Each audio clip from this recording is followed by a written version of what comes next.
So that goes a quick little story about one of my many near-death experiences. So when I was on dialysis, that requires what's called an access. Usually, it's a fistula. A fistula is when it requires surgery. They cut you in your wrist and connect a small vein to an artery.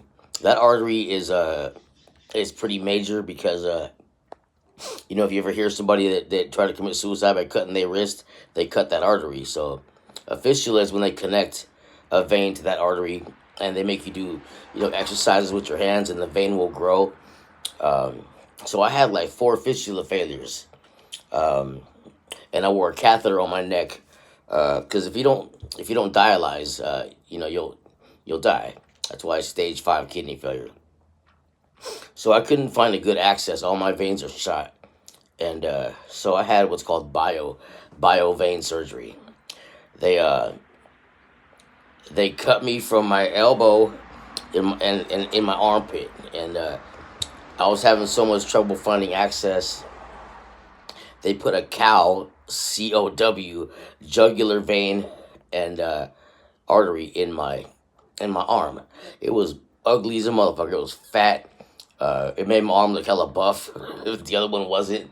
But that was my lifeline. At this point, I didn't even care no more. Like when I first started getting these surgeries, I was concerned about what people will think. Like, is he on heroin? Like, and sooner or later, I didn't give a fuck no more, bro. I was just trying to stay alive. But so I had that cow's vein put into my arm for dialysis. After my transplant, I should have got it removed. But at the same time, I didn't want to because I said, what if the kidney fails and I have to find access again? I'm going to have trouble and they'll have to put something in my leg. And, I don't want to do all that. So I kept it. And this thing was like, it's connected to an artery in my armpit that was connected to my heart. So you can't even get a blood draw on that arm because you'll bleed to death. But anyways, after my transplant, about 3 years, I already started Survivor products. I was making edibles, so I'm making taffy in my kitchen, and I cut my middle and ring finger, and those fingers were bleeding excessively also.